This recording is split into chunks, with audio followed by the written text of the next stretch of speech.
ഞാൻ അദ്ദേഹത്തോട് ആകെ ആവശ്യപ്പെട്ടത്, കുട്ടികൾ ഏതൊക്കെ മേഖലയിലേക്ക് പോകണമെന്ന് ഇന്നും അവർക്കറിയില്ല.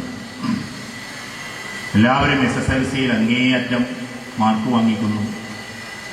ഈ പ്രാവശ്യം ഏകദേശം ഒരു 7 A+ കിട്ടി എന്ന് പറഞ്ഞാൽ തന്നെ ഫുൾ A+ കിട്ടിയവർക്ക് തുല്യമാണ്. അതുകൊണ്ട് 7 A+ കിട്ടിയവരാരും സങ്കടപ്പെടുകയൊന്നും വേണ്ട, അല്ലെങ്കിൽ 8 കിട്ടിയവർ സങ്കടപ്പെടേണ്ട. അത് ഫുൾ A+ തന്നെയാണ്. കൊറോണ കാലഘട്ടത്തിൽ ഡബിൾ A+ ആണ്. കൊറോണ കാലഘട്ടത്തിൽ 1.5 ലക്ഷം ആളുകൾക്കാണ് A+ കൊടുത്തത്. അതായത് ചുരുങ്ങി വന്നിട്ട് അതിലൊരു 6-1 പേർക്കൊക്കെ ആക്കി മാറ്റി. അതിനൊരു കാരണമുണ്ട്. ആമുഖമായിട്ട് എനിക്ക് നിങ്ങളോട് പറയാനുള്ളത്, വിജയാരവമാണ് നടക്കുന്നത്.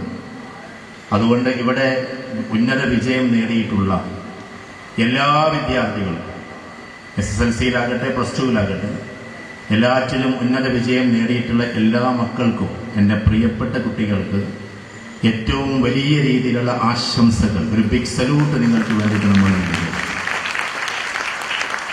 കാരണം നിങ്ങൾ ഈ വിജയത്തിലൂടെ ആരെയൊക്കെയാണ് A+ലേക്ക് കയറ്റിയതെന്നറിയോ? ഒന്ന്, നിങ്ങൾ ഉയരങ്ങളിലേക്ക് കയറ്റിയത് നിങ്ങളുടെ അധ്യാപകരെ, നിങ്ങളെ പഠിപ്പിച്ചവർ. കാരണം ഞാനൊരു അധ്യാപകനാണ്. നിങ്ങളെപ്പോലെ ചെറിയ കുട്ടികളെ പഠിപ്പിക്കാനുള്ള സൗഭാഗ്യം കിട്ടിയിട്ടില്ല. ഞാൻ ഇതാണ് സൗഭാഗ്യമായിട്ട് കാണുന്നത്. നമ്മൾ ഡിഗ്രി PGക്കാരെയൊക്കെയാണ് ചെറുതായിട്ടൊക്കെ ഒന്ന് പഠിപ്പിച്ച് കുറച്ച് വർഷമായി.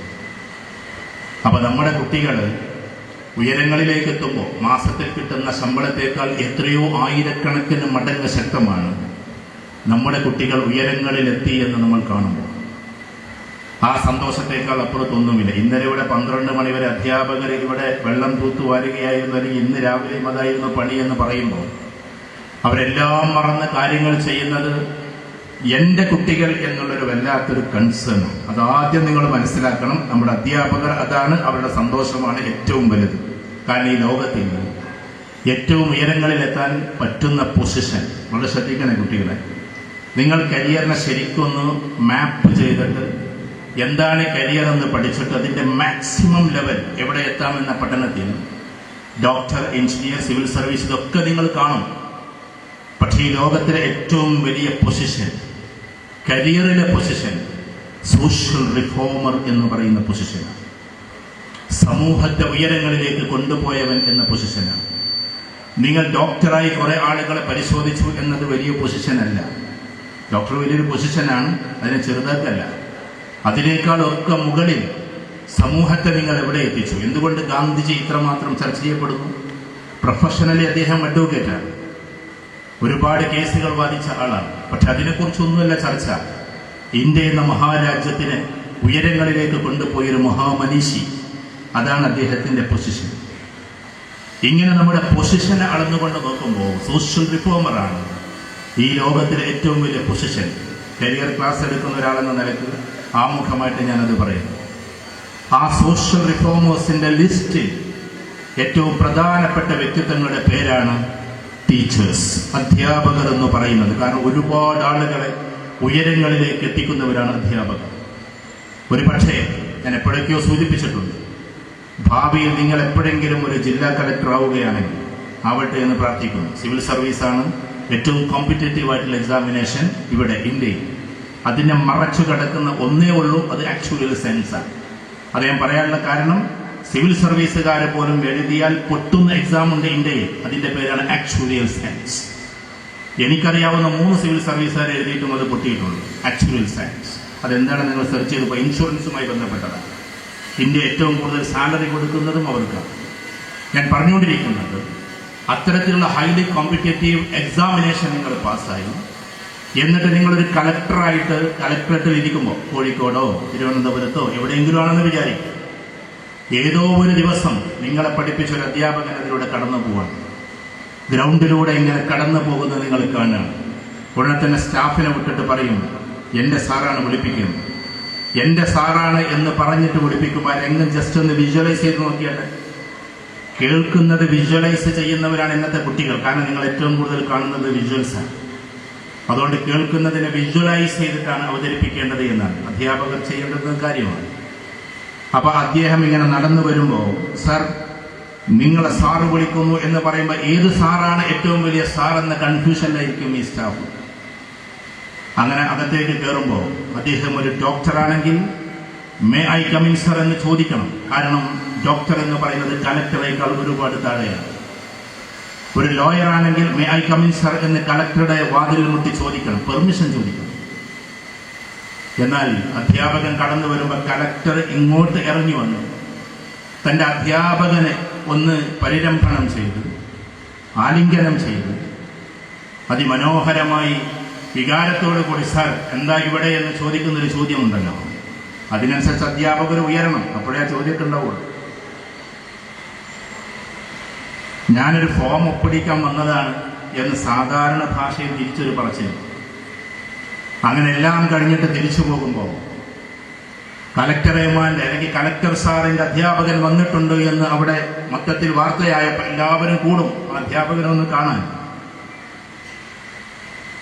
ആ ആൾക്കൂട്ടത്തിൽ വെച്ചിട്ട് ഇങ്ങനെ ചുമലിൽ തട്ടിയിട്ട് പോട്ടടാ മോനെ എന്ന് പറയാൻ, കലക്ടറുടെ തോളത്ത് തട്ടിയിട്ട് പോട്ടടാ മോനെ എന്ന് ആൾക്കൂട്ടത്തിൽ പറയാൻ ഒരാൾക്ക് ഇവിടെ കെൽപ്പുള്ളൂ. അയാളുടെ പേരാണ് അധ്യാപകൻ. അയാളുടെ പേരാണ് അധ്യാപകൻ. അധ്യാപകരുടെ പൊസിഷൻ അതാണ്. വേറെ ഒരാൾക്കും അത് ചെയ്യാൻ കഴിയില്ല. കാരണം പ്രോട്ടോകോൾ അനുസരിച്ച് അദ്ദേഹം ഒരുപാട് മുകളിലാണ്. ഏത് പ്രോട്ടോകോളിന്റെ മുകളിലേക്ക് പോയാൽ 7ാം ക്ലാസ്സിൽ പഠിക്കുമ്പോൾ കടലോര പ്രദേശത്തേക്ക് കൊണ്ടുപോയിട്ട് സാറ് കാണിച്ചു കൊടുക്കുകയാണ്. ഇതാ നോക്ക്, കലാം, APJ അബ്ദുൽ കലാമിനോട് പറയാണ്, കലാം നോക്ക്, പരുന്തുകൾ പറക്കുന്നത് നീ കണ്ടില്ലേ? പുസ്തകത്തിൽ നിങ്ങൾ വായിക്കും. അതെങ്ങനെയാണ് ഉയരങ്ങളിൽ എത്തുമ്പോൾ സന്തുലിതാവസ്ഥ കാത്തു സൂക്ഷിക്കുന്നതെന്നറിയുമോ? ഗുരുത്വാകർഷണവും മറ്റൊക്കെ ക്ലബ് ചെയ്തുകൊണ്ട് സംസാരിക്കുകയാണ് അധ്യാപകൻ. ആ അധ്യാപകൻ എങ്ങനെ ആ സമയത്ത് ഏതോ ഒരു ദിവസം അതിലൂടെ അന്ന് വളരെ കുറഞ്ഞു മാത്രം പോകുന്ന ഫ്ലൈറ്റുകൾ, ആ ഫ്ലൈറ്റ് ചൂണ്ടിക്കാണിച്ചു കൊടുത്തപ്പോൾ I want to become a pilot, എനിക്കൊരു പൈലറ്റ് ആകണമെന്ന് അന്ന് പറഞ്ഞത് 7ാം ക്ലാസ്സിലെ അധ്യാപകന്റെ മുമ്പിലാണ്. അദ്ദേഹം പിന്നീട് പൈലറ്റ് എന്ന് പറയുന്നതിനേക്കാളും അപ്പുറത്തേക്ക് the missile man of India, ഇന്ത്യയുടെ മിസൈൽ മാൻ എന്ന് പറയുന്ന ഉയരങ്ങളിലേക്ക് എത്തിയപ്പോഴും ഇത് നിങ്ങൾ ആർക്ക് കൊടുക്കുന്നു, നിങ്ങളുടെ ഉയർച്ച എന്ന സബ്മിഷൻ 7ാം ക്ലാസ്സിലെ തന്റെ അധ്യാപകനെ എന്ന് പറഞ്ഞ മഹാവ്യക്തിത്വത്തിന്റെ പേരാണ് ഡോക്ടർ APJ അബ്ദുൽ കലാം. അതാണ് അധ്യാപകൻ. അപ്പൊ ഞാൻ പറഞ്ഞു വരുന്നത്, ഇന്ന് ഇവിടെ ആഘോഷം നിങ്ങൾക്കാണെങ്കിലും ഇവിടെ നിങ്ങൾക്കുള്ള സന്തോഷത്തിനേക്കാൾ ഒരു പക്ഷേ കൂടുതലുണ്ടാവുക പ്രധാനാധ്യാപകരായ ഇവരടക്കം, പ്രിയപ്പെട്ട മാം അടക്കം, പ്രിയപ്പെട്ട സിദ്ദീഖിനെ എനിക്ക് പണ്ടേ അറിയാം. ഞാൻ സിദ്ദീഖിനെ വിളിക്കരുത്, തങ്ങൾ ക്ഷമിക്കണം, എന്നേക്കാൾ വയസ്സുകൊണ്ട് താഴെയാണ് സിദ്ദീഖുൽ അക്ബർ സാർ. അദ്ദേഹത്തിന് എനിക്ക് ചെറുപ്പത്തിൽ അറിയാം. ചെറുപ്പത്തിലെന്ന് പറഞ്ഞാൽ ഡിഗ്രി കഴിഞ്ഞ് പഠിച്ചിറങ്ങിയ ഉടനെ അറിയാം അദ്ദേഹത്തിന്റെ സ്കില്ലും അദ്ദേഹത്തിൻ്റെ ഇതും. മാമിനെ എനിക്ക് അധികം അറിഞ്ഞൂടെ, ഞാൻ ഇവിടെ വന്നിട്ട് പരിചയപ്പെടും.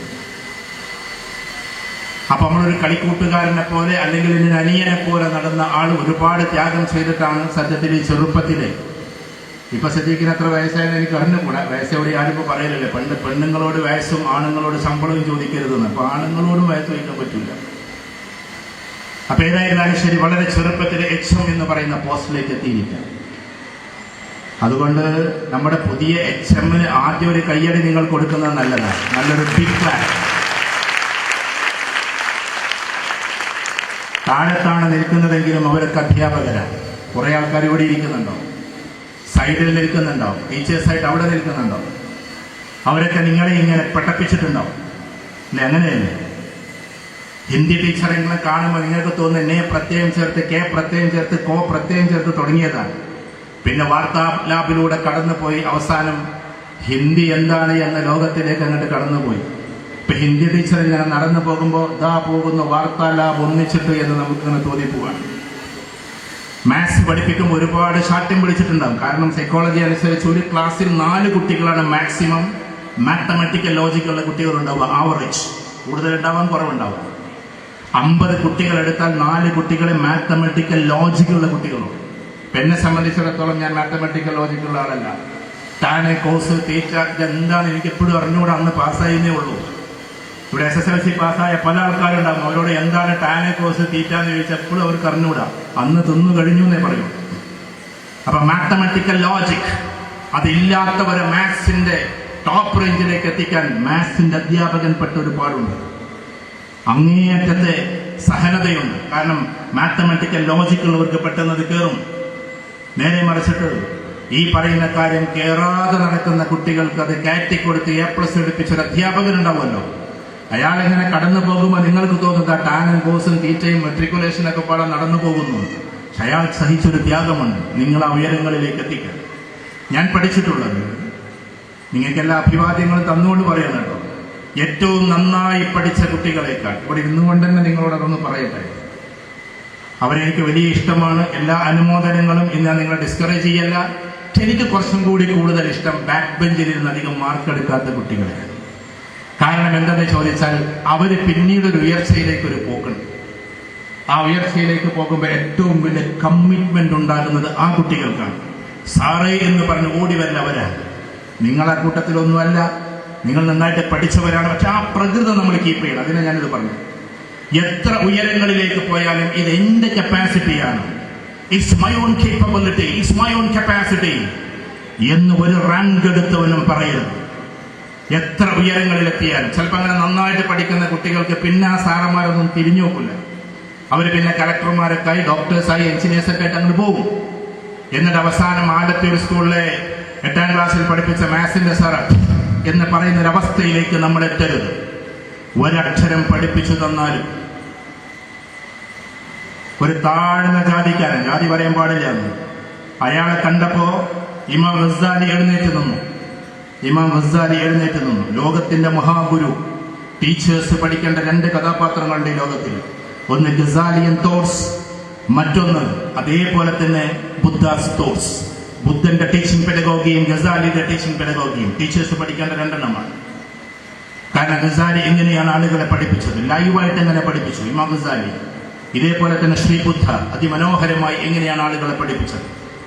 അതിലൊരു കാര്യം വരുന്നുണ്ട്. ഒരു സാധാരണക്കാരൻ കയറി വരുമ്പോൾ മഹാരഥനായ ഇമാം ഗസാലി എഴുന്നേറ്റ് നിൽക്കാൻ. എന്താണ് അയാളെ കാണുമ്പോൾ നിങ്ങൾ എഴുന്നേറ്റ് നിന്നത് എന്ന ചോദ്യത്തിന്, ഒരു മൃഗത്തിന് എങ്ങനെയാണ് പ്രായപൂർത്തിയാവുക എന്ന് എന്നെ പഠിപ്പിച്ചത് ഇദ്ദേഹമാണ് എന്നാണ് ഇമാം ഗസാലിയുടെ മറുപടി. സാധാരണ ഒരു മൃഗത്തിന് എങ്ങനെയാണ് മെച്യൂരിറ്റി ലൈൻ ആവുക എന്ന് എന്നെ പഠിപ്പിച്ചത് അദ്ദേഹമാണ്. ഇങ്ങനെ നമുക്ക് അക്ഷരങ്ങൾ പഠിപ്പിച്ചു തന്ന അധ്യാപകരെ ഒരിക്കലും നമ്മൾ മറക്കരുത്. ഭാവിയിൽ നിങ്ങൾ സർജൻസ് ആകാം. ഭാവിയിൽ ഒരുപക്ഷെ നിങ്ങൾ സുപ്രീം കോടതി, എന്റെ പ്രിയങ്കരനായ വിദ്യാർത്ഥിയെ പോലെ, അവനിപ്പോ സുപ്രീം കോടതിയാണ്, ഞാൻ അവനെ അഭിമാനത്തോട് കൂടിയിട്ട് കാണുന്നു. അതുകൊണ്ട് അവനെ പോലെ സുപ്രീം കോടതിയിൽ നിങ്ങൾ വാദിക്കാൻ വേണ്ടി എത്തിയാൽ പോലും പഴയ അധ്യാപകരെ മറക്കരുത്. ഇപ്പൊ നിങ്ങൾക്ക് തോന്നും ഞങ്ങളൊന്നും മറക്കൂല നിങ്ങൾക്ക് തോന്നും. പക്ഷെ എനിക്കറിയാം, എന്റെ കൂടെ പഠിച്ച പല ചേരലാൽ HS സ്കൂളിലെ കുട്ടികൾക്ക്, ഉയർന്നു പോയവർക്ക് ഞങ്ങൾ ചേരലാൽ സ്കൂളിലാണ് പഠിച്ചത് എന്ന് പറയാനുള്ള മടി പോലുമുണ്ട്. കാരണം നാടൻ സ്കൂളിലാണെന്ന് പറയേണ്ടെന്ന് വിചാരിച്ചു. അതുകൊണ്ട് എന്റെ പ്രിയപ്പെട്ട കുട്ടികളോട് എനിക്ക് പറയാനുള്ളത്, ഇന്ന് നിങ്ങളെ വല്ലാത്ത ആനന്ദത്തിന്റെ ലോകത്തിലാണ്. മലയാള ഭാഷയിലെ നല്ലൊരു പദം കടമെടുത്തു പറഞ്ഞാൽ ആനന്ദ പരമാനന്ദ സായുജ്യ നിർവൃതിയിലാണ്. ആ ഒരു തലത്തിലേക്ക് നിങ്ങൾ ഉയർന്നു നിൽക്കുമ്പോൾ ഏറ്റവും കൂടുതൽ ഈ കമ്മിറ്റ്മെന്റ് കൊടുക്കേണ്ടത് ഒന്ന് നിങ്ങളുടെ അധ്യാപകർക്കാണ്. അധ്യാപകർ നിങ്ങളെ വഴക്ക് പറഞ്ഞിട്ടുണ്ടാകും, കണ്ണ് ചുരുട്ടിയിട്ടുണ്ടാകും, ദേഷ്യപ്പെട്ടിട്ടുണ്ടാകും, പുറത്തു പോ എന്ന് പറഞ്ഞിട്ടുണ്ടാകും. എല്ലാം മജ്നുൻ കി ബർത്തൻ തര, മജ്നുവിന്റെ ബർത്തൻ പോലെയാണ്. എന്താ മജ്നുവിന്റെ ബർത്തൻ? പാത്രം കൊണ്ട് ഇങ്ങനെ നിൽക്കും, പാത്രവും കൊണ്ട് കൊട്ടാരത്തിൽ ഇങ്ങനെ നിൽക്കുന്ന മജ്നൂൻ എന്ന് പറഞ്ഞ ഭ്രാന്തൻ എന്നാണ്. പ്രണയം കൊണ്ട് ഭ്രാന്തനായവൻ. ലൈല ഓടി വന്നിട്ട് ആ പാത്രം എടുത്തെറിയും. എന്നിട്ട് പിന്നെയും വരിയിൽ നിൽക്കും. രാജകൊട്ടാരത്തിന്റെ സദസ്സിൽ വീണ്ടും കഞ്ഞിപ്പാത്രം, ബർത്തൻ അത് നീട്ടിക്കൊണ്ട് പിന്നെയും ഓടി വരും, പിന്നെയും ഓടും, പിന്നെയും എറിയും. ചുരുക്കി പറഞ്ഞ 2-3 തവണ ലൈല ഇത് ചെയ്തപ്പോ, ലൈല നിനക്കെന്നോട് ഇത്ര വെറുപ്പാണോ എന്നൊരു ചോദ്യമുണ്ട്. ലൈല മജ്നൂനിൽ നമുക്ക് ഈ രംഗം കാണാൻ പറ്റും.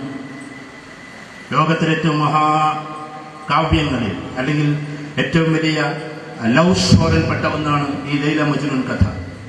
ആ സമയത്ത് ലൈല പറയുന്നൊരു മറുപടിയുണ്ട്, നീ കഞ്ഞി മേടിച്ചങ്ങോട്ട് പോകും, പിന്നെ എനിക്ക് നിന്നെ കാണാൻ കഴിയില്ല, അതുകൊണ്ടാണ് ഞാൻ പാത്രമെടുത്തെറിയുന്നതും നീ പിന്നെയും വരിയിൽ വന്ന് നിൽക്കുന്നതുമെന്ന്. ഇവിടെ നിങ്ങളുടെ ഏതെങ്കിലും അധ്യാപകർ വഴക്ക് പറഞ്ഞിട്ടുണ്ടെങ്കിൽ, ഏതെങ്കിലും അധ്യാപകർ നിങ്ങളെ മുഷ്ടി ചുരുട്ടിയിട്ടുണ്ടെങ്കിൽ, അല്ലെങ്കിൽ മോശമായിട്ട് നിങ്ങൾ കണ്ണു തുറപ്പിച്ചു നോക്കുന്നത് പോലെ നിങ്ങൾക്ക് തോന്നിയിട്ടുണ്ടെങ്കിൽ, ജസ്റ്റ് മജ്നൂൻ കി ബർത്തൻ തര, മജ്നുവിന്റെ പാത്രം പോലെയാണ്.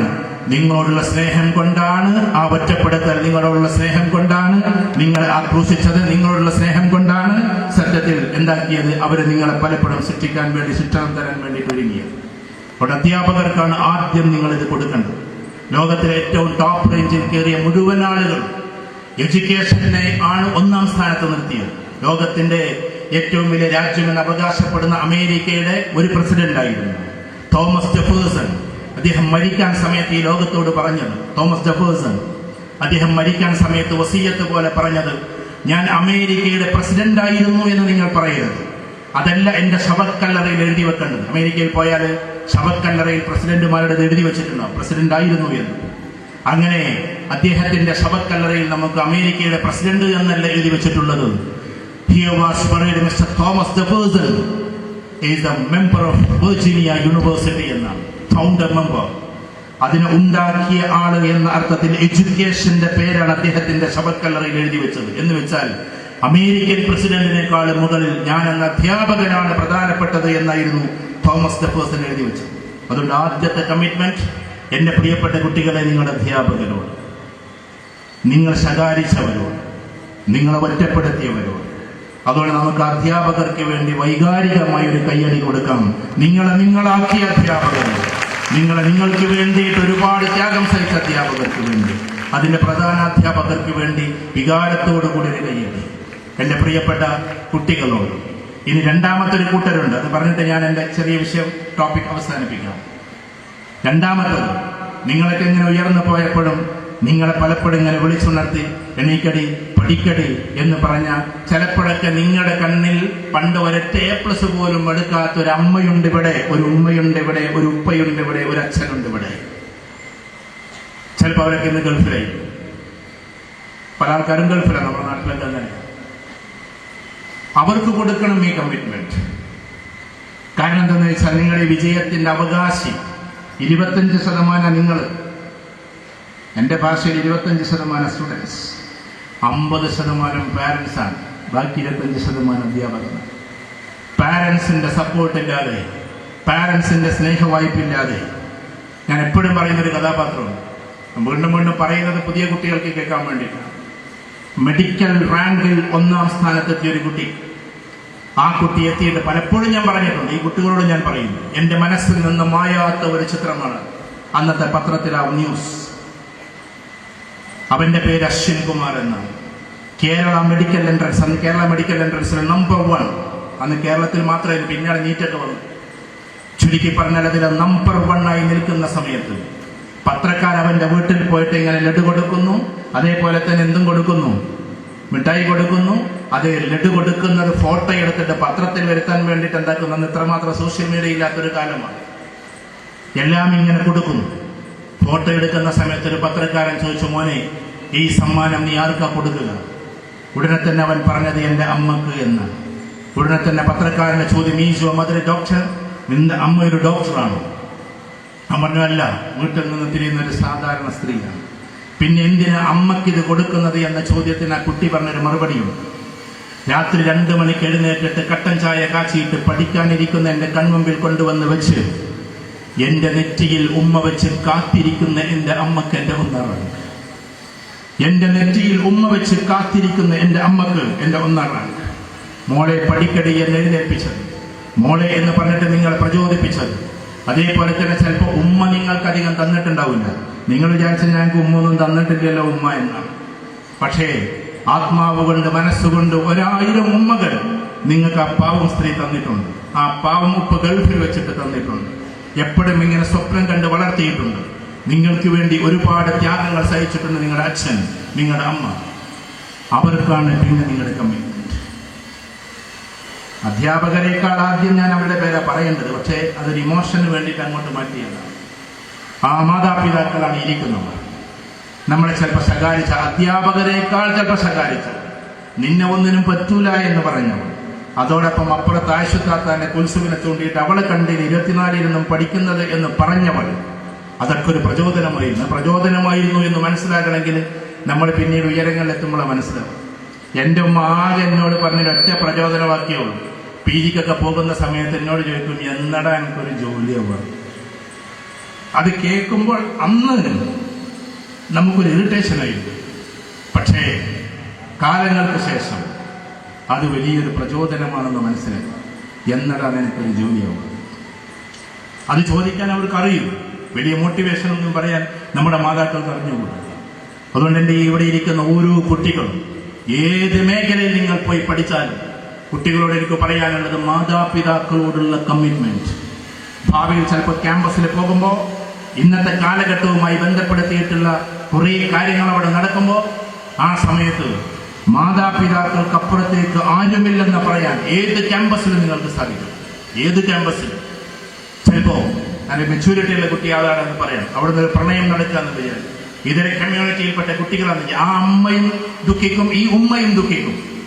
ആ സമയത്ത് മാതാപിതാക്കൾക്ക് പ്രാധാന്യം കൊടുക്കാൻ നമുക്ക് പറ്റണം. അപ്പോഴേ നിങ്ങൾ A++ എടുത്ത കുട്ടികളായി മാറുന്നുള്ളൂ. ഇപ്പൊ നിങ്ങൾ A+ എടുത്ത കുട്ടികളാണ്. പക്ഷെ ഉയർന്നു പോയി അതിന്റെ പ്രതലത്തിലേക്ക് എത്തുമ്പോൾ A++ എന്ന് പറയുന്ന ഒന്നുണ്ട്. അതെടുത്ത കുട്ടികളാകണമെങ്കിൽ എന്നും അധ്യാപകരോടും മാതാപിതാക്കളോടും ഞാൻ ഇന്ന് ഏറ്റവും സങ്കടത്തോടു കൂടി പറയുന്നത്, എത്രയോ കുട്ടികൾ വലിയ വലിയ പഠനത്തിന് പോയിട്ട് വലിയ പഠനത്തിന് അതൊക്കെ പോയിട്ട് അവസാനം ജീവിതം താളം തെറ്റിയ കുട്ടികളെ ആയിരക്കണക്കിന് ആളുകൾ എനിക്കറിയാം. അതെങ്ങനെ നിങ്ങൾക്ക് അറിയാമെന്ന് വെച്ചാൽ ഞാനൊരു കൗൺസിലറാണ്. ആളുകളുടെ വിളിയാളങ്ങൾ വരുന്നതാണ്. അതുകൊണ്ടാണ് ഞാൻ പറയുന്നത്, അത്തരം കുട്ടികൾ അറിയാം. ഇപ്പൊ അതാ ഏറ്റവും മനോഹരമായി നമ്മുടെ സർക്കാർ നടപ്പിലാക്കിയിരിക്കുകയാണ് എന്ത് ഓപ്പറേഷൻ തൂഫാൻ എന്നൊക്കെ പറയുന്ന പ്രോജക്ട്സ്. അതുകൊണ്ട് ഇത്തരത്തിലുള്ള ചെയ്തികളിലേക്ക് പോകാതിരിക്കുക, ഉയരങ്ങളിലേക്ക് എത്തുക. പ്രിയപ്പെട്ട പെൺകുട്ടികളോട് എനിക്ക് നിങ്ങളോട് പറയാനുള്ളത്, കുറേ കാര്യങ്ങളുണ്ടെങ്കിൽ ചെറിയ ചെറിയ കാര്യങ്ങൾ മാത്രം പറഞ്ഞേച്ചു പോവാം. വലിയ ഒരു സംഭവത്തിലേക്ക് നമ്മൾ പോകണം. നിങ്ങൾ ഹംദ ഫൗണ്ടേഷൻ വീട്ടിൽ പോയിട്ടൊന്ന് നോക്കണം. ഹംദ ഫൗണ്ടേഷൻ ഫ്രം UAE. അത് നോക്കുന്ന സമയത്ത് ഹംദ എന്ന് പറയുന്ന ഒരു പെൺകുട്ടിയെ നിങ്ങൾ കാണും. 24-ാമത്തെ വയസ്സിൽ അതുവരേക്കും കാർ റേസിംഗ് അതിമനോഹരമായി വളർന്നു പോയിട്ട് UAE ത്രസിപ്പിച്ച പെൺകുട്ടിയുടെ പേരാണ് ഹംദ. 24-ാമത്തെ വയസ്സിൽ ആക്സിഡന്റിൽ ഈ ലോകത്തോട് വിട പറയുന്നു. 24-ാമത്തെ വയസ്സിൽ ആക്സിഡന്റ് ബാധിച്ച് അല്ലെങ്കിൽ അതിൽപ്പെട്ടിട്ട് അവൾ ഈ ലോകത്തോട് വിട പറയുന്നു. ആ സമയത്താണ് ഷാർജ ഷെയ്ഖ് അത് ശ്രദ്ധിക്കുന്നത്. ഹംദ എന്ന് പറയുന്ന പെൺകുട്ടി കാർ റേസിംഗിലൂടെ കിട്ടിയിട്ടുള്ള കോടിക്കണക്കിന് രൂപ, എത്രയോ കോടികളാണ് കിട്ടുക ഒരു നാഷണൽ അത്ലറ്റ് എന്നുള്ള രീതിയിൽ. ആ പൈസ കംപ്ലീറ്റ് കൊണ്ടുപോയി ചെലവഴിച്ചൊരിടമുണ്ട് ആഫ്രിക്കയിൽ. സ്കൂളുകൾക്ക്, അതേപോലെ തന്നെ വീടുകൾക്ക്, പാവപ്പെട്ടവർക്ക് തനിക്ക് കിട്ടിയ മുഴുവൻ കോടികളും അവിടെ പോയി കൊണ്ടുപോയി ഹംദ ഫൗണ്ടേഷൻ ഉണ്ടാക്കി. ആരെയും അറിയിക്കാതെ, ഒരു ഗോസിപ്പും നടത്താതെ പോയി 24-ാമത്തെ വയസ്സിൽ ഈ ലോകത്തിൽ അസ്തമിച്ചു. തന്റെ ജീവിതം ഒരു ദൗത്യമാണെന്ന് മനസ്സിലാക്കിയ പെൺകുട്ടി അതിമനോഹരമായി കയറിപ്പോയി. അവസാനം ഷാർജ ഷെയ്ഖ് അത് ഏറ്റെടുത്തിരിക്കുക. ഷാർജ ഷെയ്ഖ് എന്ന് പറഞ്ഞാൽ ഞമ്മക്കാകെ പരിചയമുള്ളത് കുട്ടി പൊളിച്ചിരിക്കുകയാണ്. ആകെ ജ്യൂസ് കടയിലുള്ള ഷാർജ ഷെയ്ഖ്, അവിടെ നമ്മുടെ സ്ഥാനം കിടക്കുന്നത്. അതിന്റെ ഷാർജയുടെ ഭരണാധികാരി ഹംദ ഫൗണ്ടേഷൻ ഏറ്റെടുത്തു. ഇപ്പൊ ഹംദ ചെയ്തതിന്റെ ബാക്കി പത്രങ്ങൾ ഷാർജ ഷെയ്ഖ് ചെയ്തുകൊണ്ടിരിക്കുകയാണ്. ആഫ്രിക്കയിലെ ഞാൻ ആ ഏരിയയിൽ പോയിട്ടുണ്ട്, ആ രാജ്യത്ത് പോയിട്ടുണ്ട്. എന്ന് വെച്ചാൽ ആ പ്രദേശത്ത് മുഴുവൻ സ്കൂളുകളും ഇതൊക്കെ ഉണ്ടാക്കിക്കൊണ്ടേയിരിക്കുകയാണ്. ഞാൻ പറയുന്നത്, എന്റെ പ്രിയപ്പെട്ട കുട്ടികളോട്, പഠനം എന്ന് പറഞ്ഞാൽ കേവലം കുറെ പുസ്തകത്തിൽ നിന്നുള്ള കുറെ അറിവുകളല്ല. പകരം നമ്മൾ എന്ത് ചെയ്യണമെന്നറിയോ? ഇനി ഞാൻ നേരെ എന്നെ ഏൽപ്പിച്ച ദൗത്യത്തിലേക്ക് കടക്കാൻ വളരെ ശ്രദ്ധിക്കണം. നിങ്ങൾ ഒന്നാമത്തെ കാര്യം, നിങ്ങൾ കരിയർ സെലക്ട് ചെയ്യുമ്പോൾ ഒരിക്കലും നിങ്ങൾ കോഴ്സ് നോക്കി സെലക്ട് ചെയ്യരുത്. വളരെ ശ്രദ്ധിക്കണം ഞാൻ പറയുന്നു. കോഴ്സ് നോക്കിയിട്ടല്ല കരിയർ സെലക്ട് ചെയ്യണം. പിന്നെ എങ്ങനെ സെലക്ട് ചെയ്യണം? ആഗോള തലത്തിൽ തന്നെ കരിയർ സെലക്ട് ചെയ്യൽ ഹൂ ആം ഐ എന്ന ചോദ്യത്തിന്റെ മറുപടി കണ്ടെത്തിയിട്ടാണ്.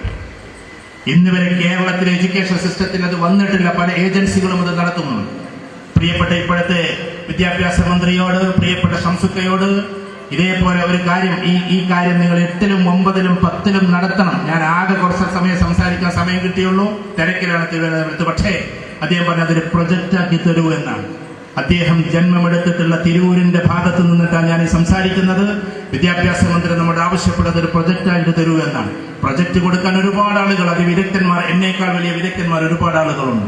നേരെ മറിച്ചിട്ട് ഇനി വരാനിരിക്കുന്ന സിസ്റ്റത്തിൽ 8-ാം ക്ലാസ്സിൽ നിന്നും 9-ാം ക്ലാസ്സിൽ നിന്നും 10-ാം ക്ലാസ്സിൽ നിന്നും അതിമനോഹരമായിട്ട് നിങ്ങൾക്ക് ഏത് ഭാഗത്തേക്ക് പോകലായിരിക്കും നല്ലത് എന്നതിന്റെ ടെസ്റ്റുകൾ വരാൻ വരുമെങ്കിൽ അദ്ദേഹം അത് തീരുമാനമെടുക്കുമെങ്കിൽ, ആ ബോർഡ് അത് തീരുമാനിക്കുമെങ്കിൽ. ഇപ്പൊ ചില കുട്ടികൾ ചെയ്യാറുണ്ട്. ഇപ്പൊ IIT-യിലെ കുട്ടികൾ ചെയ്തെടുക്കുന്ന ഒരു പരിപാടിയുണ്ട്. വേണമെങ്കിൽ ഈ വർഷം നിങ്ങൾക്ക് അത് ചെയ്യാവുന്നതാണ്. അവർ ചെയ്തു കൊടുക്കുന്ന IIT നിന്ന് PhD കഴിഞ്ഞിട്ടുള്ള, എനിക്കറിയാം അതിൽ 2-3 കുട്ടികൾ. ആ കുട്ടികൾ ചെയ്യുന്നൊരു പരിപാടിയുണ്ട്. അതെന്താണ്? മൾട്ടിപ്പിൾ ഇന്റലിജൻസ് ആണ്. വ്യത്യസ്തമായ ഇന്റലിജൻസുകൾ നോക്കിയിട്ട് ഇത് എത്ര പറഞ്ഞാലും ആളുകൾക്ക് തലയിലേക്ക് കയറുന്നില്ല. നിങ്ങൾ വിചാരിക്കുന്നത് എല്ലാവർക്കും ഡോക്ടറാകാമെന്ന്. ഡോക്ടറായാലും വിജയിക്കില്ല പലരും. ഞാൻ അടിയുറച്ചു പറയുന്നു, ഞാൻ റെഫർ ചെയ്തിട്ടാണ് നിങ്ങളോട് പറയുന്നത്. ഏകദേശം ഡോക്ടേഴ്സ് ആയവരിൽ തന്നെ ഒരു വലിയ ശതമാനവും അവർ വലിയ നിരാശയിലാണ്. കാരണം ഡോക്ടറാകാൻ വേണ്ടി ആകുകയും ചെയ്തു, പക്ഷേ അവരുടെ പേഴ്സണാലിറ്റി അതിന് യോജിച്ചതല്ല. അവരുടെ വ്യക്തിത്വം ഒരിടത്തിരുന്നിട്ട് അത് ചെയ്യാൻ പറ്റുന്നതല്ല. അപ്പൊ ഡോക്ടർ ആവുക എന്നതല്ല പ്രധാനം. ഏത് ക്യാമ്പസിൽ നിങ്ങൾ പഠിക്കുന്നു. ഉദാഹരണത്തിന് നിങ്ങൾക്ക് നീറ്റ് കിട്ടിയിട്ട്, നിങ്ങൾക്ക് സീറ്റ് കിട്ടിയിട്ട് നിങ്ങൾ MESലോ അല്ലെങ്കിൽ അതുപോലെയുള്ള ക്യാമ്പസിൽ പോയി പഠിക്കാമെന്ന് വിചാരിക്കും. നിങ്ങൾ പാവപ്പെട്ട ആളാണെങ്കിലും 40-45 ലക്ഷം രൂപ ചെലവാണ്. കാരണം ഓരോ വർഷത്തിലും നിങ്ങൾക്ക് 8-10 ലക്ഷം രൂപ നീറ്റ് കിട്ടിയ ആൾക്കാർക്ക് ഈ മാനേജ്മെന്റിന്റെ ക്യാമ്പസിൽ കൊടുക്കേണ്ടി വരും. പാവപ്പെട്ട നമ്മൾ പിന്നെ എന്തെടുത്ത് ലോൺ എടുത്തിട്ട് ഡോക്ടറാകുന്ന എത്രയോ കുട്ടികളെ ഞാൻ കണ്ടിട്ടുണ്ട്. നേരെ മറിച്ചത് ഒന്നും കൂടി നിങ്ങൾ ബുദ്ധിശക്തി കൂടിയിട്ട് ക്യാമ്പസ് ഒന്ന് മാറിയിരുന്നുവെങ്കിൽ, നിങ്ങളുടെ നീറ്റിന്റെ റാങ്കിംഗ് ഒന്ന് കൂടിയിരുന്നുവെങ്കിൽ, നിങ്ങൾ പോകുന്നത് കാലിക്കറ്റ് മെഡിക്കൽ കോളേജിലാണെങ്കിൽ ഒരു വർഷത്തിൽ 30,000 രൂപ മാത്രം കൊടുത്താൽ മതി നിങ്ങൾ ഫീസ്. കാലിക്കറ്റ് മെഡിക്കൽ കോളേജിലാണെങ്കിൽ, നിങ്ങൾ പഠിച്ചത് കാലിക്കറ്റ് മെഡിക്കൽ കോളേജിലാണ്. എത്ര വ്യത്യാസം ഉണ്ടെന്ന് നോക്കിയേ. ഇനി അതെല്ലാം നിങ്ങളെങ്ങാനും നീറ്റിലെ ഏറ്റവും ടോപ്പ് റാങ്കിലേക്ക് കയറി എയിംസിലേക്കാണ് എത്തിയതെങ്കിൽ, കേവലം നിങ്ങൾ ഐസ്ക്രീം കഴിക്കുന്ന പൈസ മതി. ഒരു വർഷത്തെ ഫീസ് 1,500 രൂപ. 1,500 രൂപ മാത്രം കൊടുത്താൽ മതി എയിംസിൽ നിങ്ങൾക്ക് കിട്ടിക്കഴിഞ്ഞാൽ. അതാണ് എയിംസിന്റെ പ്രത്യേകത, all India institute of medical science. അപ്പൊ ഏതിന് പഠിക്കുന്നു എന്നതിനേക്കാൾ പ്രധാനം എവിടെ പഠിക്കുന്നു എന്നത് തന്നെയാണ്. നിങ്ങൾ എക്കണോമിക്സിന് സാധാരണ ഒരു ക്യാമ്പസിൽ പോകുന്നതും ലണ്ടൻ സ്കൂൾ ഓഫ് എക്കണോമിക്സിൽ പോകുന്നതും തമ്മിൽ വ്യത്യാസമുണ്ട്. ഞാൻ അങ്ങനെ അധികരിച്ചു പറയല്ല.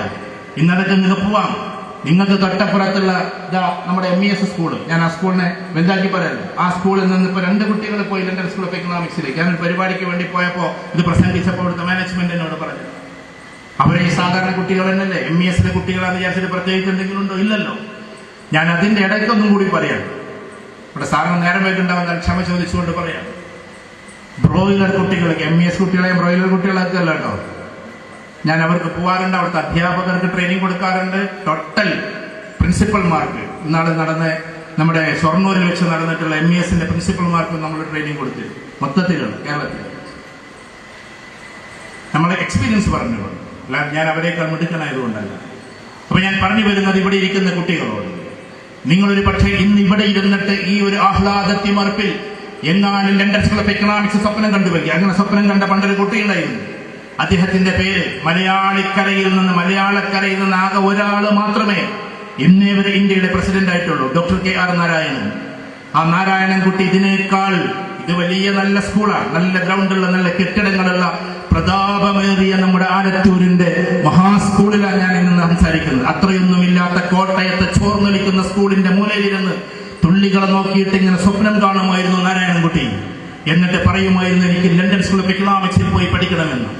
ആ സമയത്ത് കൂട്ടുകാരെ കളിയാക്കും, നീയോ ലണ്ടൻ സ്കൂൾ ഓഫ് എക്കണോമിക്സിലോ എന്ന്. കാരണം അന്ന് അവിടെ പഠിച്ചിരുന്നത് ഡോക്ടർ അംബേദ്കറാണ്. ഡോക്ടർ അംബേദ്കറിന്റെ പ്രൊഫൈൽ എടുത്ത് നോക്കി, അദ്ദേഹം പഠിച്ചത് ലണ്ടൻ സ്കൂൾ ഓഫ് എക്കണോമിക്സിലാണ്. ആ ലണ്ടൻ സ്കൂൾ ഓഫ് എക്കണോമിക്സിൽ പോയിട്ട് നീ പഠിക്കുകയോ എന്ന് കളിയാക്കുമായിരുന്നു. ആ സമയത്ത് കളിയാക്കിയിരുന്ന ആ കുട്ടിയെ അന്നാണ് അത് ഹൃദയത്തിലേക്ക് കൊളുത്തിയെടുത്തത് എന്ന് അദ്ദേഹത്തിന്റെ പുസ്തകത്തിൽ പറയുന്നു. അങ്ങനെ ആ കുട്ടി പിന്നീട് ഉയർന്ന ചിന്തയോട് കൂടി പോയി അതേ ലണ്ടൻ സ്കൂൾ ഓഫ് എക്കണോമിക്സിൽ, ലണ്ടനിലെ ഏറ്റവും പ്രതാപമേറിയ ലണ്ടൻ സ്കൂൾ ഓഫ് എക്കണോമിക്സിൽ പോയി അഡ്മിഷൻ എടുത്തു പ്രിയപ്പെട്ട ഡോക്ടർ KR നാരായണൻ. അതുകൊണ്ട് ഡോക്ടർ KR നാരായണൻ നമ്മെ സംബന്ധിച്ചിടത്തോളം കേരളത്തിന്റെ ഏറ്റവും വലിയ പൊലിമയിൽ നമ്മൾ വെക്കേണ്ടുന്ന ഒരു കഥാപാത്രമാണ്, നമ്മുടെ മുൻ പ്രസിഡന്റ് എന്ന അർത്ഥത്തിൽ. ഞാൻ പറഞ്ഞു വരുന്നത്, നമ്മൾ സ്വപ്നം കണ്ടാൽ അത് നേടിയെടുക്കുക എന്നത് ഇന്നൊരിക്കലും എന്തല്ല, വലിയ പ്രയാസമുള്ള കാര്യമല്ല. നിങ്ങളൊന്നും കൂടി ശ്രദ്ധിക്കും. ഞാൻ ആവർത്തിച്ചു പറയും, നിങ്ങളിപ്പോൾ ഇവിടെ ഇരിക്കുന്ന കുട്ടികൾ, സാധാരണ സ്കൂളിൽ പഠിക്കുന്ന നമ്മളെ പോലെയുള്ള ആളുകൾ, നിങ്ങൾ അസീം പ്രേംജി ഫൗണ്ടേഷനിലേക്ക് കയറ്. വീട്ടിൽ നിന്നിട്ട് മൊബൈലിൽ കയറാൻ നിങ്ങൾക്ക് വെറുതെ ഇത് മാത്രം കളിച്ചോണ്ടിരിക്കല്ലേ. അസീം പ്രേംജി ഫൗണ്ടേഷൻ 1.25 ലക്ഷം കോടിയാണ് എഡ്യൂക്കേഷനിലേക്ക് കൊടുത്തത്. ഞാൻ കുട്ടികളോട് പ്രാക്ടിക്കലി പറയും, ഇതുവരെ ഏതെങ്കിലും കുട്ടികൾ അസീം പ്രേംജി ഫൗണ്ടേഷനിലേക്ക് കയറിയിട്ടുണ്ടോ എന്ന് എനിക്ക് അറിഞ്ഞുകൂടാ. ഇഷ്ടം പോലെ അവർ എന്ത് കൊടുക്കുന്നുണ്ട്, സ്റ്റൈപ്പൻഡ് കൊടുക്കുന്നുണ്ട്, ഒരുപാട് സ്കോളർഷിപ്സ് കൊടുക്കുന്നുണ്ട്. തന്റെ സാമ്പത്തികത്തിന്റെ 3/4%, 75% അദ്ദേഹം എഡ്യൂക്കേഷന് വേണ്ടി ചെലവഴിച്ചുകൊണ്ടിരിക്കുക. PM ഫൗണ്ടേഷനെ പോലെയുള്ള ഫൗണ്ടേഷൻസ് ഉണ്ട്. അതിന്റെ എക്സാംസ് ഒക്കെ എഴുതി നോക്ക് നിങ്ങൾ. എന്നിട്ട് നിങ്ങൾ അവരൊരു ടെസ്റ്റ് നടത്തും. ഉദാഹരണത്തിന് നിങ്ങൾ +2 ലെവലിലുള്ള കുട്ടികൾക്കുള്ള ടെസ്റ്റ്, ടാലന്റ് ടെസ്റ്റ് പോലെ. അതിൽ reference skill, data interpretation, analytical reasoning, critical evaluation, strategical tools and decision making skills. ഈ 6 സ്കില്ലാണ് സത്യത്തിൽ നിങ്ങൾക്ക് ചില കാര്യങ്ങൾക്ക് വേണ്ടത്. അതിലേക്ക് ഞാൻ ഡീറ്റെയിൽ ആയിട്ട് പോകുന്നില്ല. ആ സാധനം നിങ്ങൾക്കുണ്ടെങ്കിൽ ഞാൻ പുതിയ വഴി പറഞ്ഞുതരാം. അല്ലാതെ ഏത് കോളേജിൽ പഠിക്കണം എന്നുള്ളതല്ല എന്റെ ടോപ്പിക്. നിങ്ങൾക്കൊരു സ്കിൽ, ഈ പറയുന്ന 6 സ്കിൽസിന്റെ ഏതെങ്കിലും ഭാഗം നിങ്ങൾക്കുണ്ടെങ്കിൽ, ഇവിടെ ഇപ്പോൾ DYSP സാറൊക്കെ ഇരിക്കുക, അവരുടെയൊക്കെ സ്വപ്നമായിരുന്ന സിവിൽ സർവീസ്, ഇപ്പൊ അവരതിന്റെ പൊസിഷനിലേക്ക് ഏകദേശം ഇങ്ങനെ എത്തിക്കൊണ്ടിരിക്കുക. ചിലപ്പോൾ സിവിൽ സർവീസ് ഇല്ലാതെ തന്നെ മേലക്കൊക്കെ കയറും. പക്ഷേ അവരുടെയൊക്കെ സ്വപ്നമായിരുന്ന ഒരു സാധനം നിങ്ങൾക്ക് നേടിയെടുക്കാൻ പറ്റും. എങ്ങനെ നേടിയെടുക്കാൻ പറ്റുമെന്നറിയോ? ഈ സ്കിൽസ് നിങ്ങൾക്കുണ്ടെങ്കിൽ നിങ്ങളെ ഡൽഹിയിൽ കൊണ്ടുപോയി റാവുസ് ഇൻസ്റ്റിറ്റ്യൂട്ടിലോ അല്ലെങ്കിൽ ചാണക്യയിലോ അല്ലെങ്കിൽ വേറെ ഏതെങ്കിലും ഇൻസ്റ്റിറ്റ്യൂട്ടിലോ IAS അക്കാഡമിയിലോ ഇവര് ഫീസ് കൊടുത്ത് പഠിപ്പിക്കും നിങ്ങളെ. പക്ഷെ നിങ്ങൾ ആദ്യം ചെയ്യേണ്ടത് എന്താ? വീട്ടിലിരുന്നിട്ട് ഇങ്ങനെ മൊബൈൽ കുത്തിക്കുറിക്കുന്ന സമയത്ത് അസീം പ്രേംജി ഫൗണ്ടേഷനിലേക്ക് ഒന്ന് കയറി നോക്കലാണ്, PM ഫൗണ്ടേഷനിലേക്ക് ഒന്ന് കയറി നോക്കലാണ്. അങ്ങനെ ലാംഗ്വേജിലേക്ക് കയറലാണ്. ഇപ്പൊ ഇവിടെ ഇംഗ്ലീഷ് ലാംഗ്വേജ് പഠിപ്പിക്കുന്നത് മനോഹരമായി കാര്യങ്ങൾ നടക്കുന്നുണ്ടാകും. പക്ഷെ നമ്മൾ അറിയേണ്ട ഒരു കാര്യം എന്താ? ഇതിൽ ഒരൊറ്റ ആപ്പ് നിങ്ങൾ ഡൗൺലോഡ് ചെയ്താൽ ഒരു സാറിന്റെയും ആവശ്യമില്ല. ഇന്ന് സാറന്മാരെ ക്ഷമിക്കണം കേട്ടോ, ഒരു അധ്യാപകന്റെയും ആവശ്യമില്ല ഫാന്റാസ്റ്റിക് ആയിട്ട് ഇംഗ്ലീഷ് സംസാരിക്കാൻ. അതിന്റെ അർത്ഥം അധ്യാപകർ വേണ്ടെന്നല്ല. ഈ മൊബൈലിൽ ഇരുന്നു കൊണ്ട് നിങ്ങൾ വേണമെങ്കിൽ ഫറൂഖ് കോളേജിൽ പോ.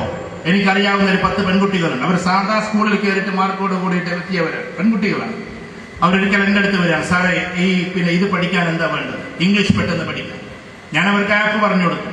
അവർ ഏകദേശം 2 മാസത്തിന് ശേഷം വിളിച്ചിട്ട് പറഞ്ഞു, സാറേ ഞങ്ങൾ ഭയങ്കര സംഭവമായി മാറും. തിരക്കിപ്പോ I am coming from എന്നായിരിക്കും അധ്യാപകരെ പണ്ടെങ്ങോ പഠിപ്പിച്ചിട്ട്. ഇപ്പൊ ചിലപ്പോൾ ഒന്നും പഠിപ്പിക്കണമെന്നില്ല. ഈ കമ്മിങ് ഫ്രം ഉപയോഗിക്കാനേ പാടില്ല എന്ന് AI നിങ്ങൾക്ക് പഠിപ്പിച്ചു തരും. പുതിയ ലേറ്റസ്റ്റ് സാധനങ്ങൾ.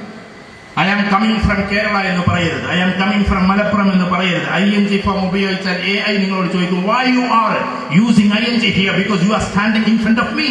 നീ ഇപ്പൊ എന്റെ മുമ്പിൽ നിനക്ക് അടുപ്പന്തിനായി ING ഉപയോഗിച്ചെന്ന് AI നിങ്ങളോട് തിരിച്ചു വയ്ക്കും.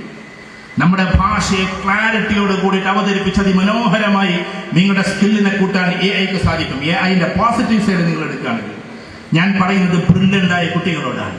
നന്നായിട്ട് മാർക്കെടുത്ത് ഭാവിയിൽ ഇതേപോലെ മാർക്കെടുക്കാൻ വേണ്ടിയിട്ട് കയറാൻ വേണ്ടി പോകുന്ന കുട്ടികളോടാണ്. അവിടെ ഞാൻ നിങ്ങളോട് പറയുന്നു, ഇപ്പോ എഡ്യൂക്കേഷന്റെ സിസ്റ്റം മാറിക്കൊണ്ടിരിക്കാൻ വരാനിരിക്കുന്ന കുട്ടികളാണ് പിന്നിലിരിക്കുന്നത്. ഇപ്രാവശ്യം 10ാം ക്ലാസ്. നിങ്ങളോട് പറയുന്നു, ഇനി ക്രിയേറ്റീവ് തിങ്കിങ്ങിനും പേഴ്സണൽ തിങ്കിങ്ങിനുമാണ് സർക്കാർ അല്ലെങ്കിൽ എഡ്യൂക്കേഷണൽ ബോർഡ് പ്രാധാന്യം കൊടുക്കുന്നത്. ഞാൻ പറയാം ഒരു ഉദാഹരണം. ഇപ്പൊ എന്റെ മോളെ കുറിച്ച് പറയല്ലോ കേട്ടോ. അവിടെ ഒരു UK എഡ്യൂക്കേഷൻ സിസ്റ്റത്തിലാണ് പഠിക്കുന്നത്, ദുബായിൽ.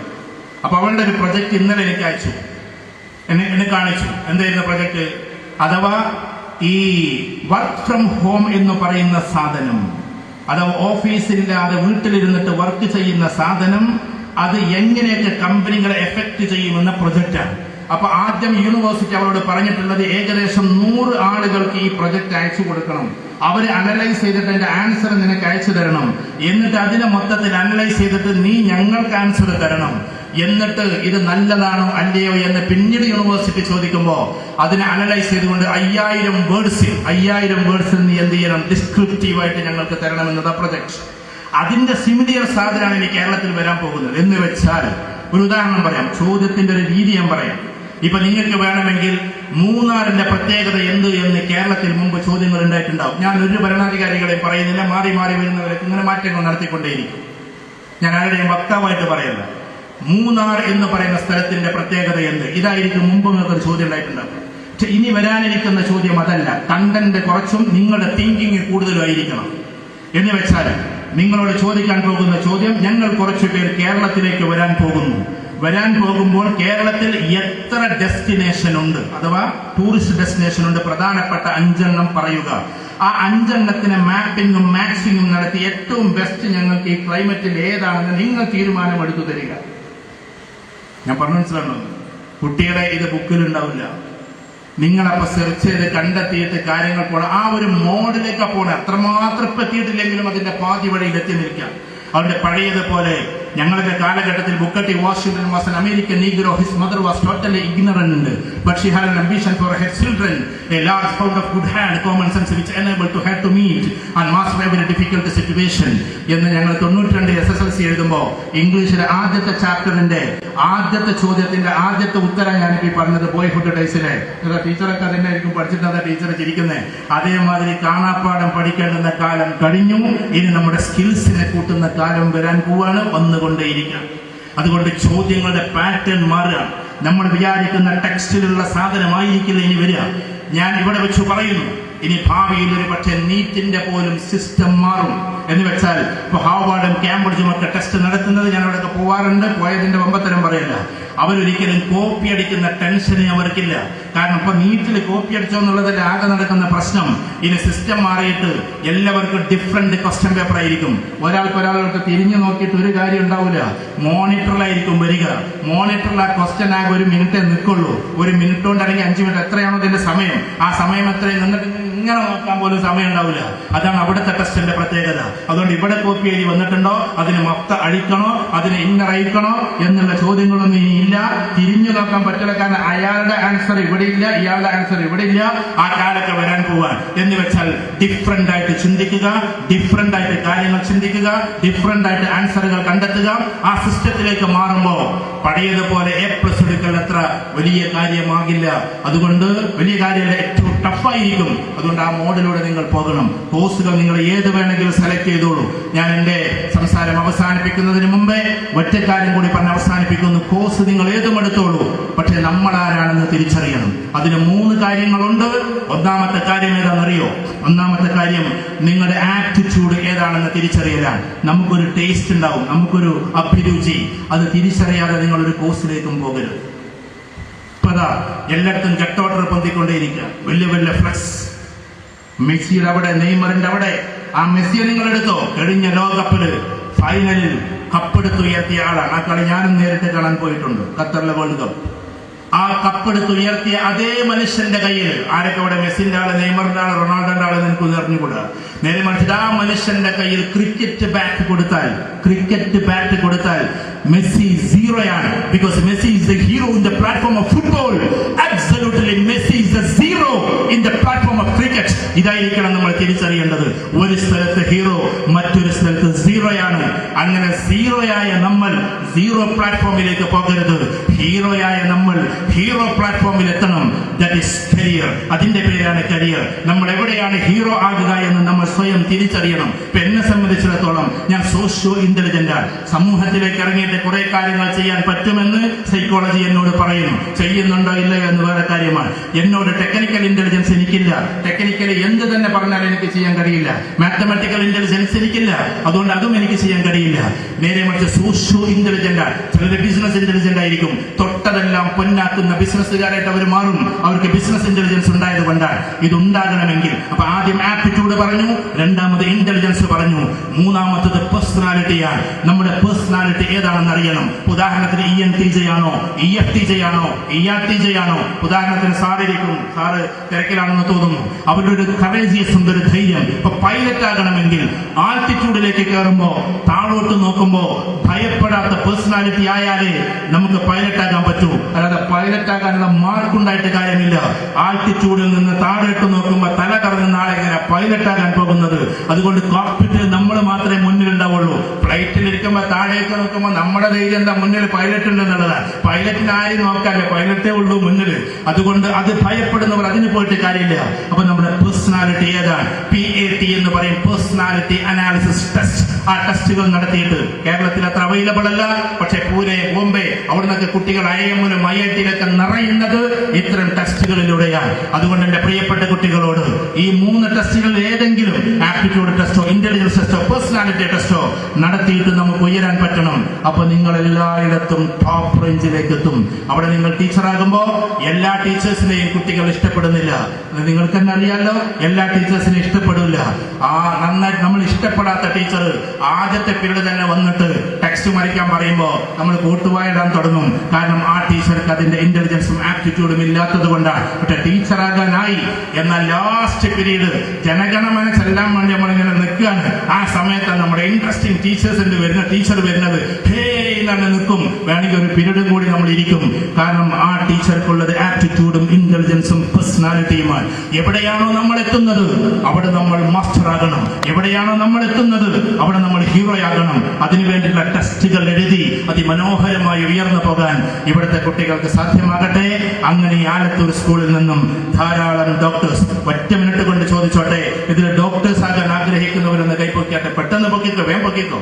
ആരുമില്ലേ ആലത്തൂർന്ന്? വേഗം പൊക്കിക്കടാ, വേഗം പൊക്കിക്കോ. ഡോക്ടേഴ്സ് വലിയൊരു സംഭവമാണ്. അതാകേണ്ടവർക്കൊക്കെ ആകാം. അതിനിപ്പോ എന്താ കുഴപ്പം? ഒന്ന് ഉഷാറായിട്ടൊക്കെ പൊക്കിയാട്ടെ. എടാ ഒന്ന് ധൈര്യത്തിൽ പൊക്കിക്കോ. ആളുകൾ ഇപ്പൊ എന്നെ ഡോക്ടർ എന്ന് വിളിക്കോ? ഇല്ല. സ്വപ്നം കണ്ടോ? ആദ്യം ഏത് ബുർജ് ഖലീഫയും വന്നതൊരു പേപ്പറിലാണ്. പിന്നെയാണ് ബുർജ് ഖലീഫയായിട്ട് വന്നിട്ടുള്ളത്. ഇതേപോലത്തെ സാധാരണ പേപ്പറിൽ ആരോ കോറി വരച്ച ചിത്രമാണ് ബുർജ് ഖലീഫയാകുന്നത്. ഈ സദസ്സിൽ നിന്ന് ഞങ്ങൾക്ക് ഇങ്ങനെ ആകണമെന്ന കയ്യേർത്തലായിരിക്കും ഒരു പക്ഷേ അതിലേക്കുള്ള ആദ്യത്തെ നിങ്ങളുടെ ചുവട്ടുപടി. അതുകൊണ്ട് ഞാൻ നിങ്ങളോട് പറയുന്നത്, എഞ്ചിനീയേഴ്സ് ആകാൻ ആഗ്രഹിക്കുന്നവരെന്ന് കൈപ്പൊക്കിയാട്ടെ. ഇപ്പൊ AI ഒരു കാലഘട്ടമാണ്. അതിലൂടെ ഉയർന്നു പോയി ഒന്ന് കൈപ്പൊക്കട. അവിടെ ഉള്ളവരും പൊക്കിക്കട്ടെ. ഇവര് മാത്രമല്ല, ടോട്ടൽ സദസ്സെന്നാ ചോദിക്കുന്നേ. ആരെകളെ? കുറച്ചാളേ ഉള്ളൂ. ബിസിനസ്സുകാരായ താല്പര്യം പല ആൾക്കാർക്കുണ്ടാവും. ഒന്ന് എഴുന്നേറ്റ് നിന്നാട്ടെ ബിസിനസ്സുകാരൊക്കെ. ഇപ്പോഴത്തെ കുട്ടികളുടെ ട്രെൻഡ് ബിസിനസ്സാണ്. DYSP സാർ ഇവിടെ ഇരിക്കേണ്ട വിചാരിച്ചിട്ട് നിങ്ങൾ എഴുന്നേറ്റാതിരിക്കണ്ട. ഇദ്ദേഹം ഇപ്പൊ പോലീസല്ല, നിങ്ങളുടെ മുമ്പിൽ. മനസ്സിലായോ? ഒന്ന് എഴുന്നേറ്റ് നിന്നിട്ട് ആരൊക്കെ ബിസിനസ്സുകാരാക്കാൻ ആഗ്രഹിക്കുന്ന ഒരു പെൺകുട്ടികളെ എഴുന്നേറ്റ് നിന്നിട്ട് ആൺകുട്ടികളെ നിങ്ങളൊക്കെ അവിടെ ഇത് നമ്മളെ ഒന്ന് കൈയടിച്ചു കൊടുത്തിട്ട് ആ കുട്ടികളുടെ ധൈര്യത്തിൽ എഴുന്നേറ്റല്ലോ. അപ്പോ എപ്പോഴെങ്കിലും നമ്മൾ എഴുന്നേറ്റ് നിൽക്കും. ഇത് നമ്മളെ എന്ന് വെച്ചാൽ അങ്ങനെ പലതിലേക്കും പോവാം. ഇനി പുതിയത് വരാൻ പോവാൻ. പുതിയത് എന്തൊക്കെ വരുന്നതെന്നറിയോ? പുതിയ ക്ലാസ് റൂം വരാൻ പോവാൻ. എന്തായാലും കുറച്ച് കാലത്തിന്റെ ഉള്ളിൽ നമ്മൾ ഇവിടെ എത്തുമായിരിക്കും. അതിനെയും കോമ്പീറ്റ് ചെയ്യാൻ നമുക്ക് പറ്റണം. ഉദാഹരണത്തിന് ഈ ആലത്തൂർ സ്കൂളിൽ ഇത്രയും ക്ലാസ് റൂം അല്ലേ ഉള്ളൂ. ഇനി AI ക്ലാസ് റൂംസ് വരും. AI ക്ലാസ് റൂംസ് എന്ന് പറഞ്ഞാൽ ഉള്ള ക്ലാസ് റൂമിൽ AI വെക്കാനല്ല, പകരം ഈ ഗ്രൗണ്ടിൽ പുതിയ ക്ലാസ് റൂംസ് വരും. വൈകുന്നേരം വരെ ക്ലാസ് റൂം ഉണ്ടാകും. വൈകുന്നേരം വന്നാൽ അത് ഗ്രൗണ്ട് ആകും. അതാണ് AI പെർഫെക്റ്റ് ക്ലാസ് റൂം എന്ന് പറഞ്ഞാൽ. ടീച്ചേഴ്സ് ഇല്ലാത്ത ക്ലാസ് റൂം വരും. ഞാൻ പറഞ്ഞത് ഭാവിയിൽ വരാനിരിക്കുന്ന കാര്യങ്ങളാണ്. ഞാൻ അങ്ങനത്തെ ക്ലാസ് റൂം കണ്ടിട്ടുണ്ട്, അങ്ങനത്തെ ക്ലാസ്സുകളും കണ്ടിട്ടുണ്ട് ദുബായ് ടെക്നോ ഫെസ്റ്റിന് പോയപ്പോ. എന്ന് വെച്ചാൽ സാറന്മാർ ആവശ്യമില്ലാത്ത അവസ്ഥ വരും. ഏത് കാലഘട്ടം വന്നാലും നമ്മൾ മനുഷ്യനാണെന്ന് തെളിയിക്കണം. AI നമ്മളെ ഉയർത്തിക്കൊണ്ടുപോയി പ്രപഞ്ചത്തിന്റെ അങ്ങേ തലയിലേക്ക്, ചൊവ്വക്കും അപ്പുറത്തേക്ക്, ഏതോ ഇതിഹാസ ലോകത്തിലേക്ക് AI നമ്മൾ ഉയർത്തിക്കൊണ്ടുപോയാലും ആ ചൊവ്വയിലോ അല്ലെങ്കിൽ അതിലെയുള്ള ഏതെങ്കിലും ഗാലക്സിയിലോ കാലുവെക്കുമ്പോ എന്റെ അമ്മ എവിടെ എന്ന് ചോദിക്കാൻ പറ്റുന്ന ഉമ്മയെ സ്നേഹിക്കുന്ന കുട്ടിയായി നമ്മൾ മാറുമ്പോഴാണ് നമ്മൾ യഥാർത്ഥത്തിൽ പച്ചയായ മനുഷ്യനായി മാറുന്നത്. ഏത് രാഷ്ട്രീയക്കാര് നമ്മളെ പൊക്കിക്കൊണ്ടുപോയിട്ടും വർഗീയതയുടെ കൂമരങ്ങളാക്കി മാറ്റുമ്പോ അതിലേക്ക് ഞാനില്ല, എന്ന് പറയാൻ ഞങ്ങൾക്കത് പറയാൻ സമ്മതിക്കില്ല. ഞങ്ങൾ ഒരു രാഷ്ട്രീയക്കാരുടെ കയ്യിലേക്കും, രാഷ്ട്രീയം നമുക്ക് നല്ലതാണ്, ഏതിലേക്ക് നിങ്ങൾ പോയിക്കോ, പക്ഷേ വർഗീയതയുണ്ടാക്കുന്ന ഒരു രാഷ്ട്രീയത്തിലേക്കും ഞങ്ങൾ ഉണ്ടാകില്ല. കോൺഗ്രസ്, BJP, ഏത് പാർട്ടിയായാലും ശരി, വർഗീയത ആര് പറഞ്ഞാലും, നമുക്കൊക്കെ പാർട്ടി ഉണ്ടാവും, വർഗീയത ആര് പറഞ്ഞാലും അതിലേക്ക് ഞങ്ങളില്ലെന്ന് പറയാൻ നിങ്ങൾക്ക് പറ്റണം. അതായിരിക്കണം നമ്മളിലുള്ള വിദ്യാർത്ഥിത്വം. എന്നാൽ യഥാർത്ഥ രാഷ്ട്രീയം നമ്മൾ തിരിച്ചറിയണം. രാഷ്ട്രീയാവബോധമുള്ളവരായി നമ്മൾ മാറണം. ഇന്ത്യയുടെ സാഹോദര്യത്തെ തിരിച്ചു പിടിക്കുന്ന ഓരോ കുട്ടികളായി നമ്മൾ മാറണം. അങ്ങനെ കരിയർ ഉയർന്നു പോകാൻ നിങ്ങൾക്ക് സാധ്യമാകട്ടെ എന്ന പ്രാർത്ഥനയോടെ, നമ്പർ 1 അധ്യാപകരുള്ള കമ്മിറ്റ്മെന്റ്, നമ്പർ 2 മാതാപിതാക്കളുള്ള കമ്മിറ്റ്മെന്റ്, നമ്പർ 3 നിങ്ങളോട് തന്നെയുള്ള കമ്മിറ്റ്മെന്റ്, നമ്പർ 4 ഈ ലോകത്തിലെ ഏറ്റവും വലിയ പൊസിഷനിലേക്ക് കയറാനുള്ള കമ്മിറ്റ്മെന്റ്. അത് നിങ്ങൾ ഡോക്ടറായാൽ, അങ്ങനെ ഡോക്ടറാകുമ്പോ പാവങ്ങളായ ആൾക്കാർ നിങ്ങളെ തേടി വരുമ്പോ അവർക്ക് ആർക്കെങ്കിലും ഒരാൾക്കെങ്കിലും ഫ്രീ ആയി ഓപ്പറേഷൻ ചെയ്തു കൊടുക്കാൻ പറ്റുന്ന കമ്മിറ്റ്മെന്റ് ഉള്ള ഡോക്ടേഴ്സായി നിങ്ങൾ മാറണം. നിങ്ങൾ ആർക്കിടെക്റ്റ് ആയിട്ട് മാറുമ്പോ എല്ലാവരുടെ കയ്യിൽ നിന്ന് ലക്ഷങ്ങൾ വാങ്ങാതെ ഏതോ ഒരു പാവപ്പെട്ടവൻ കയറി വരുമ്പോ പഞ്ചായത്തിലേക്ക് പ്ലാനൊക്കെ വരച്ചു കൊടുത്തിട്ട് പേപ്പറിന് വേണ്ടി സിഗ്നേച്ചർ കൊടുക്കുമ്പോ അതിന്റെ മുകളിൽ 10,000 രൂപ വെച്ച് കൊടുത്തിട്ട് അയാൾ ഇങ്ങോട്ട് ചോദിക്കാണ്, എന്താ സാറേ ഇതെന്ന് എഞ്ചിനീയറോട് ഇങ്ങോട്ട്. ആദ്യം നിങ്ങൾ കല്ലിറക്കുമ്പോ എന്റെ വകയായി ഇറക്കിക്കൂടിൽ എന്ന് പറയുന്നവരായി മാറണം. ഇതേപോലെ നിങ്ങൾ DYSPമാരും CIമാരൊക്കെ മാറുമ്പോ ആ സമയത്ത് എവിടെയെങ്കിലുമൊക്കെ പ്രശ്നം നടക്കുമ്പോ അവിടുത്തെ പാവപ്പെട്ടവനെ ഐഡന്റിഫൈ ചെയ്തുകൊണ്ട് വരാൻ നിങ്ങൾക്ക് പറ്റണം. ഞാൻ ഇദ്ദേഹത്തെ ഇരുത്തിക്കൊണ്ട് പറയില്ല. DYFP ഓഫീസിലേക്ക് ചിലപ്പോൾ രാഷ്ട്രീയക്കാർ വിട്ട ആളുകളൊക്കെ കയറി വരും. തൂണ് ചാരിക്കൊണ്ട് ആരും വരാത്ത ആൾ അവിടെ അപ്പുറത്ത് നിൽക്കുന്നുണ്ടാവും. അവൻ അരികിലേക്ക് വിളിച്ചിട്ട്, എന്താ നിനക്ക് ആരുകളാ പറയാൻ എന്ന് പറയുമ്പോൾ, ഇല്ല സാറേ എനിക്ക് ഞാനേ ഉള്ളൂ എന്ന് പറയുമ്പോൾ അവന്റെ ഫയൽ ആദ്യം ഒപ്പിട്ട് കൊടുക്കുന്ന DYSP ആയി നമ്മൾ ഓരോരുത്തരും മാറണം. ഇങ്ങനെ സമൂഹത്തോട് പ്രതിബദ്ധതയുള്ള കളക്ടേഴ്സായി, സയന്റിസ്റ്റായി അതിമനോഹരമായി ഉയരാൻ ഇവിടുത്തെ കുട്ടികൾക്ക് സാധ്യമാകട്ടെ എന്ന പ്രാർത്ഥനയോടെ എല്ലാ കോഴ്സുകളും പറയുന്നില്ല, CA പറയാനുണ്ട്, കൊമേഴ്സിൻ്റെ പറയാനുണ്ട്, ഈ ഹ്യൂമാനിറ്റീസിൻ്റെ പറയാനുണ്ട്, റിസർച്ചുകൾ പറയാനുണ്ട്, പിന്നെ അതേപോലെ തന്നെ പിന്നെ ബയോ പിന്നെ പറയാനുണ്ട്, അതേപോലെ തന്നെ മറ്റുള്ളതിലേക്ക് കടക്കാനുണ്ട്. അതിലേക്കൊന്നും പോകേണ്ട സമയമല്ല. ഇതൊരു വിജയാരവമാണ്. ഈ ആരവത്തിന്റെ കൂട്ടത്തിൽ നമ്മൾ നിൽക്കുന്നു. ഭാവിയിൽ നിങ്ങൾ എവിടെ പോയാലും ഞങ്ങൾ ഇങ്ങനെ തന്നെ ഉണ്ടാകും. നമ്മുടെ കഴിവേ കൂടുന്നുള്ളൂ, നമ്മുടെ മനസ്സേ വ്യാപിക്കുന്നുള്ളൂ, നമ്മുടെ ഹൃദയമേ പ്രകാശിതമാകുന്നുള്ളൂ. പക്ഷേ നമ്മളെന്നും പഴയ ഉമ്മയുടെ മോൻ തന്നെയാണ്, ഞാനെന്നും പഴയ അച്ഛൻ്റെ മോൾ തന്നെയാണ് എന്ന രീതിയിലേക്ക് നമ്മളെത്തണം. Big salute. Have a nice day.